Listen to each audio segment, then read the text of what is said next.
যাই।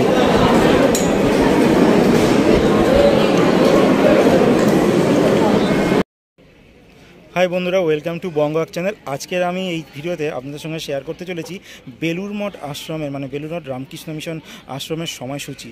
তো দেখতেই পাচ্ছেন আমরা এখন আছি, এই পিছনে আমার দেখতেই পাচ্ছেন বেলুর মঠে আশ্রম। তো হ্যাঁ, তো এই আশ্রমের কখন খোলে, কখন বন্ধ হয়, এছাড়াও কখন ভোগ প্রসাদ দেওয়া হয় আর ভোগ প্রসাদের মূল্য কত, এছাড়া যাবতীয় ডিটেল আমি এই ভিডিওতে আপনাদের সঙ্গে শেয়ার করতে চলেছি। আপনারা জানেন আমার ভিডিও মাধ্যমে অনেক জায়গায় আমি ভিডিও শেয়ার করি যাবতীয় তথ্য, এছাড়াও আমাদের রান্নার ভিডিও আমরা করি। তো চ্যানেলটি আপনাদের যদি ভালো লেগে থাকে আর এই ভিডিওটা যদি ভালো লেগে থাকে তাহলে অতি অবশ্যই চ্যানেলটিকে আপনারা সাবস্ক্রাইব করে দেবেন। তো চলুন দেখে নিন বেলুর মঠ আশ্রমের যাবতীয় ডিটেল।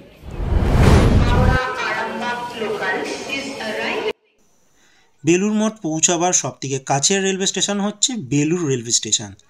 হাওড়া বর্ধমান শাখার কড লাইন হোক বা মেন লাইন হোক, দুইটি লাইনে কিন্তু আপনার যে কোনো স্টেশন থেকে আপনারা এই স্টেশনে আসতে পারেন। এছাড়াও তারকেশ্বর থেকেও কিন্তু আপনারা মেন লাইন ধরে আপনারা এখানে আসতে পারেন। আর স্ক্রিনে আপনারা যেটি দেখতে পাচ্ছেন এটি হচ্ছে বেলুর মঠ রেলওয়ে স্টেশন। বেলুর আর বেলুর মঠ কিন্তু দুটো আলাদা রেলওয়ে স্টেশন। বেলুর মঠ রেলওয়ে স্টেশন হচ্ছে বেলুর মঠের খুব কাছের রেলওয়ে স্টেশন। আর সারা দিনে এখানে কিন্তু টোটাল 4খানা ট্রেন আপ ডাউন করে, সকালবেলা 1খানা ট্রেন আসে আর বৈকালবেলা আরেকখানা ট্রেন আসে, আর যাইও কিন্তু এই 1খানা 2খানা ট্রেন। তো সারাদিনে টোটাল 4টি ট্রেন কিন্তু আপ ডাউন করে। তো যার টাইমিং আমি ডিসক্রিপশান বক্সে আপনাদের দিয়ে দেবো। আমরা এখানে বেলুর রেলওয়ে স্টেশন থেকে টোটো ভাড়া করে উঠি। টোটো ভাড়া মোটামুটি আমি যখন ভিডিওটি তৈরি করছি তো সেই সময় 15 টাকা করে ভাড়া নেওয়া হয়, যা একদম বেলুর মঠের সামনে গেটের সামনে আমাদের নামিয়ে দেয়।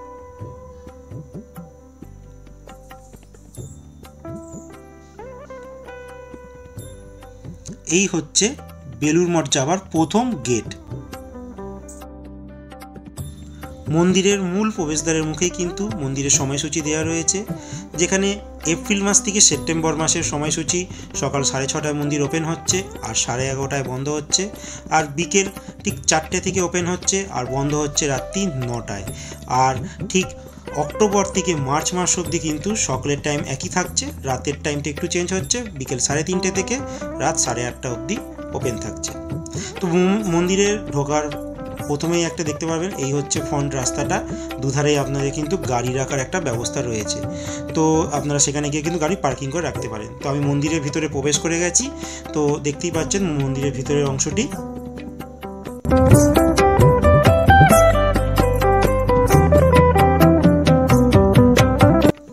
মন্দিরে ঢুকেই আপনারা বাঁদিকে রামকৃষ্ণ মিউজিয়াম আপনারা দেখতে পারবেন। আর আমি বলে রাখি, আমি সোমবারে গিয়েছিলাম, তো সোমবারে আমি জানতে পারি যে সোমবার এই মিউজিয়াম বন্ধ থাকে। তো আপনারা সেই বুঝেই যাবেন, যদি আপনারা মিউজিয়ামে যেতে চান তো সোমবারটা কিন্তু আপনারা অ্যাভয়েড করতে পারেন। তো অন্যদিন আপনারা গেলে কিন্তু এখানে ওপেন পাবেন। দূরে দেখতে পাচ্ছেন একটি বিল্ডিংয়ের আছে কাচের, তো এখানে কিন্তু টয়লেট, এখানে লেডিস আর জেন্টসদের কিন্তু টয়লেট ব্যবস্থা রয়েছে। আর সামনে এই জায়গাটি কিন্তু আপনারা জুতো এখানে জমা রেখে যেতে পারেন। এখানে কিন্তু কোনো জুতো রাখার কোনো মূল্য নেওয়া হয় না, পুরোপুরি ফ্রি। 11:30 আগে কিন্তু আপনারা জুতোটি কিন্তু আবার কালেকশান করে নেবেন, কারণ 11:30টার পর কিন্তু মন্দির বন্ধ হয়ে যায়। তো সেই ক্ষেত্রে কিন্তু আপনাদের আবার 4টে অবধি ওয়েট করতে হবে জুতো পাওয়ার জন্য।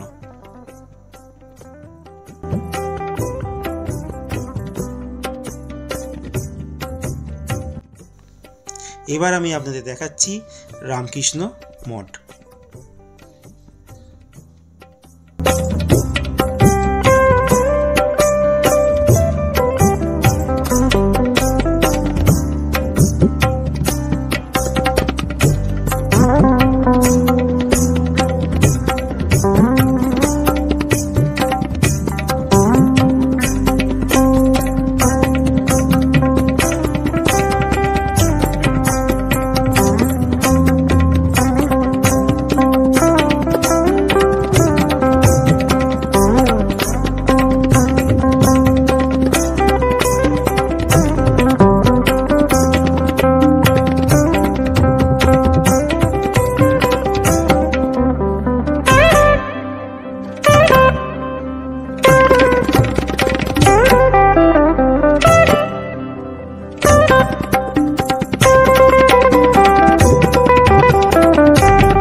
এবার আমি আপনাদের বলবো ভোগ প্রসাদের কুপন কোথা থেকে সংগ্রহ করবেন আর প্রসাদের মূল্য কত। দেখুন মন্দিরের গা বেয়ে একটি রাস্তা চলে গেছে, ঠিক এই রাস্তাটি ধরে আপনারা সিধে চলে যাবেন। খানিকক্ষণ যাওয়ার পরেই কিন্তু আপনারা দেখতে পারবেন এখান থেকেই ভোগ প্রসাদের কুপন কিন্তু এখানেই দেওয়া হচ্ছে। তো চেষ্টা করবেন যথাযথ সময় একটু আগিয়ে যাওয়ারই চেষ্টা করবে।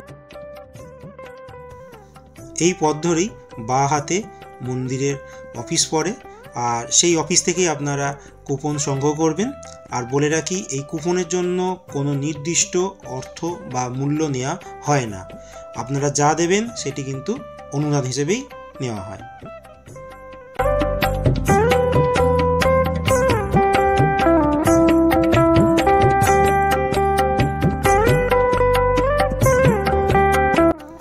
এবার আমি আপনাদের দেখাবো, দেখুন মন্দিরের সামনেই এখানে অনেকে জুতো খুলে রেখেছে। তো আপনারাও কিন্তু এখানে রাখতে পারেন নিঃশুল্ক, কিন্তু এখানে নিজের রিক্সে আপনাকে রাখতে হবে। তো আমি ভিডিওর আগেই বলেছিলাম, যখন স্ক্রিনে দেখতে পাচ্ছেন এখানে কিন্তু আপনারা জুতো রাখলে কিন্তু নিরাপদ থাকবে, আর এখানে কিন্তু কোনো মূল্য নেওয়া হয় না। তো আমি সাজেস্ট করব আপনারা এখানেই কিন্তু জুতো রাখতে পারেন। আর সামনেই দেখুন জল রয়েছে, এখানে আপনারা ড্রিঙ্কিং ওয়াটারও পেয়ে যেতে পারেন, আর সাইডেই হাত ধোয়ারও কিন্তু ব্যবস্থা রয়েছে, সেখান থেকে আপনারা হাতও ধুয়ে নিতে পারবেন।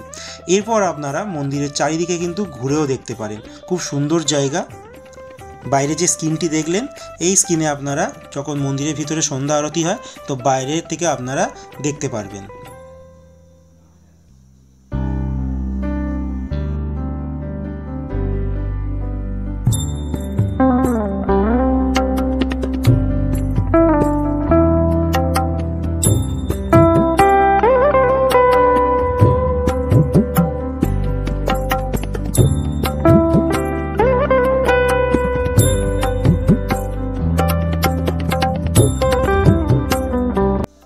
সামনেই আছে গঙ্গার ঘাট, তো এখান থেকে অনেকেই স্নান করে, কোনো বাধা নিষেধ নেই। কিন্তু একটা কথাই বলে রাখবো, পোশাক পরিবর্তনে কিন্তু ভালো জায়গা এখানে নেই, তো সেক্ষেত্রে আপনারা বিচার বিবেচনা করেই কিন্তু স্নান করবেন। তো এখানে দেখতে পাচ্ছেন 3টি মন্দির রয়েছে, তো এখানেও আপনারা এসে দর্শন করতে পারেন। আশা করছি আপনাদের খুব ভালো লাগবে। দূরে আপনারা দেখতে পাচ্ছেন নিবেদিতা সেতু, আর তার পাশেই আছে বিবেকানন্দ সেতু। আর দূরে যে দেখতে পাচ্ছেন ওখানে আছে দক্ষিণেশ্বরের মন্দির। আপনারা বেলুর মঠ থেকে কিন্তু নৌকো করে আপনারা, বা লঞ্চে করে বলতে পারেন, লঞ্চে করে আপনারা দক্ষিণেশ্বর যেতে পারেন। আর দক্ষিণেশ্বর থেকেও কিন্তু আপনারা যদি আসতে চান, যদি নৌকো পথে, তো সেই ক্ষেত্রে আপনারা বেলুর মঠে আসতে পারেন।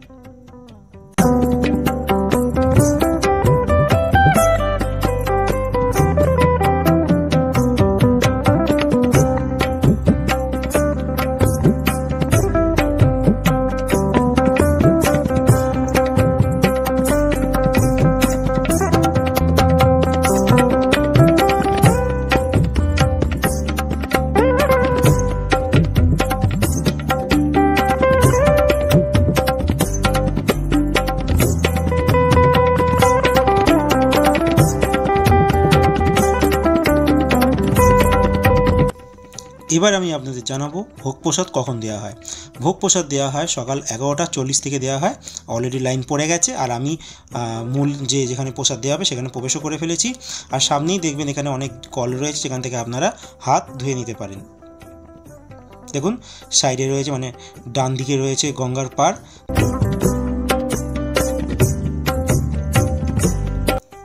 সামনেই দেখতে পাচ্ছেন মা সারদা ভবন, এখানেই কিন্তু আমাদের প্রসাদ দেওয়া হবে। তো আমরা একে একে এখানে প্রবেশ করছি। দেখুন সবাই লাইন ধরে কিন্তু এখানে প্রবেশ করছি।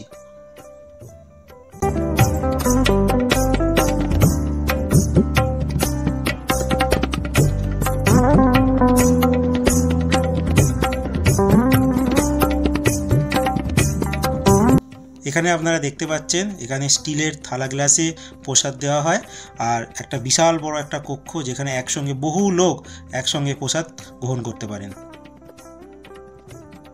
আপনারা স্ক্রিনে দেখতে পাচ্ছেন জায়গাটি কত বড়, বিশাল একটি জায়গা।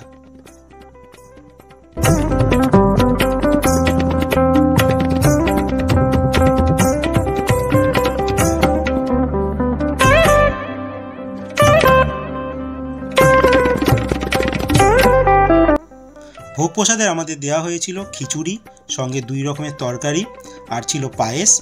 আর ছিল চাটনি। আরেকটা জিনিস আপনাদের আমি বলে রাখি, হয়তো অনেকেই আপনারা প্রশ্ন করতে পারেন কি এখানে প্রসাদ বাড়িতে নিয়ে আসা যায়। তো আমি এই ক্ষেত্রে বলতে পারি হ্যাঁ, নিয়ে যাওয়া যায়, কারণ আমার পাশেই কয়েকজন নিয়ে গেছে আর সেখানে তারা যারা প্রসাদ দিচ্ছিল তাদের কাছে পারমিশন চায়, তো তারাই তাদেরকে দিয়ে দেয় বাড়িতে প্রসাদ নিয়ে যাওয়ার আর পারমিশন। প্রসাদ গ্রহণের শেষে আপনারা বাইরে এসে এখানেই আপনারা হাত ধুয়ে নিতে পারেন। আর এই যে রাস্তাটা দেখছেন প্রসাদ গ্রহণের শেষ, কিন্তু আপনারা এখান দিয়েই বেরিয়ে যেতে হবে বাইরের দিকে।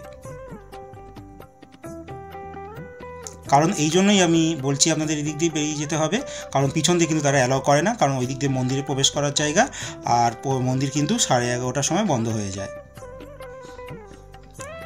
এবার আপনারা এখান থেকে যদি ভাবেন দক্ষিণেশ্বর যাবেন, তো সেই ক্ষেত্রে আপনারা পিছন দিয়ে মানে মূল যে গেটটি রয়েছে সেখান দিয়ে কিন্তু আপনারা ঘুরে যাবেন। আর ঘুরে গিয়ে দেখতে পাচ্ছেন এখান দিয়ে যে বেলুর মঠ যাওয়ার রাস্তা, আর এক সাইডে আছে ঘাটের রাস্তা। তো বেলুর মঠ ঘাটে আপনারা গিয়ে এখান থেকে লঞ্চ ধরে আপনারা দক্ষিণেশ্বরে আপনারা যেতে পারেন।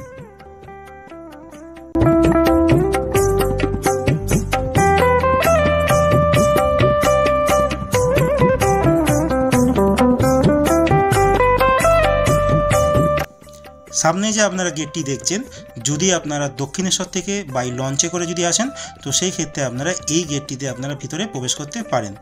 আর টাইম টেবিলটা তো আমি আপনাদের আগেই বলে দিয়েছি ভিডিওর প্রথমে শুরুতেই, তো সেখান থেকে আপনারা আরেকবার জেনে নিতে পারেন। আশা করছি এই ভিডিওর মাধ্যমে আমি যা তথ্য আপনাদের দিলাম সেগুলি আপনাদের উপকারে লাগবে। আর আমার সাথে থাকার জন্য চ্যানেলটি অতি অবশ্যই সাবস্ক্রাইব করে দেবেন, আর আপনাদের বন্ধুবান্ধব সবার কাছে ভিডিওটি শেয়ার করে দেবেন। তো আজকের মতো এতটুকুই।